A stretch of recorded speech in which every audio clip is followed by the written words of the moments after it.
La parole est maintenant à Monsieur Brahim Hamouche pour le mouvement démocrate et démocrates apparentés.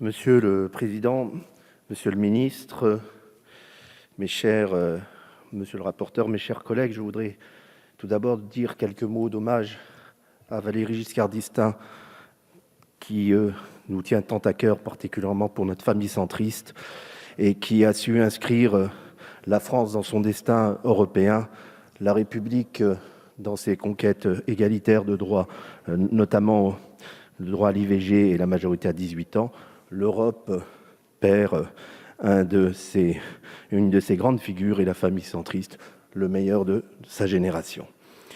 Mes chers collègues, la proposition de résolution que nous propose le groupe Les Républicains ce matin vise à promouvoir une politique massive de tests systématiques de la Covid-19.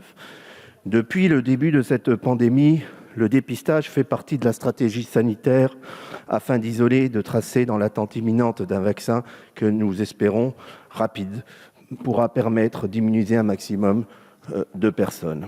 Ainsi, le texte qui nous est soumis aujourd'hui invite le gouvernement à développer une campagne de dépistage systématique de l'ensemble de la population française en s'inspirant de ce qui s'est fait dans certains pays de l'Europe comme la Slovaquie. Il nous semble que de telles campagnes doivent s'intégrer dans un programme pensé et abouti, notamment en termes scientifiques et logistiques.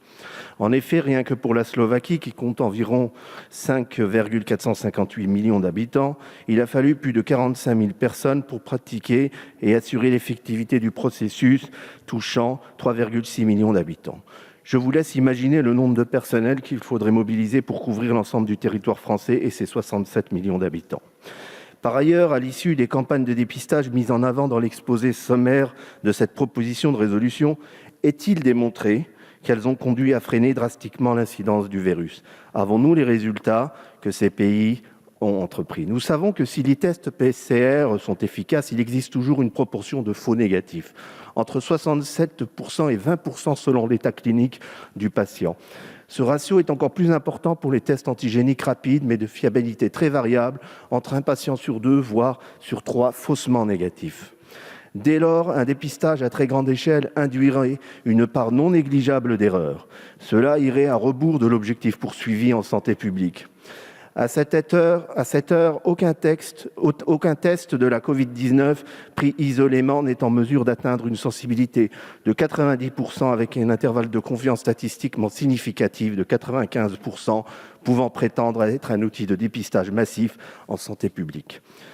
Outre cette faiblesse de sensibilité, nous connaissons les biais de ces tests qui ne peuvent donner aucun diagnostic prédictif sur la suite des choses. Ainsi, une personne négative peut devenir positive immédiatement après le test. En outre, le texte de la PPR propose de profiter du confinement pour mener cette stratégie. Or, le contexte actuel, vous le constatez, a évolué puisque les dernières annonces du gouvernement assouplissent peu à peu les restrictions et modifient le contexte. Toutefois, ce texte a le mérite de mettre en débat le choix que nous devons faire en matière des politiques de dépistage et de prévention. Aussi, deux stratégies s'offrent à nous. La première s'adresse de manière indifférenciée à l'ensemble de la population en s'aidant d'outils de mesure performants, et une deuxième en ciblant seulement certaines situations à risque de contamination et de densité populationnelle. Or, l'urgence et les défis logistiques déjà omniprésents, les nécessités des moyens humains colossaux ne permettent pas à la France de mener de front ces deux stratégies. Le Conseil scientifique a d'ailleurs relevé récemment la difficulté logistique de la démarche proposée par le groupe LR, tout en expliquant l'impact encore incertain sur la circulation du virus. À ce titre, suivant les recommandations du Conseil, le Premier ministre a annoncé hier que plusieurs expérimentations consistant à organiser un dépistage de masse dans les aires urbaines denses seraient déployées avant les fêtes d'année. 3 métropoles ont été sélectionnées. Il nous semble que cette initiative locale est ciblée sur différents groupes prioritaires de population à risque de contamination ou de fragilité constitutionnelle, les lieux comme les collèges, les lycées, les EHPAD, les soignants est le préalable indispensable pour évaluer l'efficacité de cette démarche pour ne pas faire que trop de tests ne fassent perdre le sens du test. Aussi, nous attendons avec beaucoup d'intérêt les éclaircissements du Gouvernement sur la mise en œuvre des expérimentations populationnelles et territoriales annoncées et leurs modalités de mise en œuvre. Un prérequis majeur auquel notre groupe MoDem et Démocrates Apparentés est très attaché nous semble toutefois devoir être rappelé ici avec force et vigueur.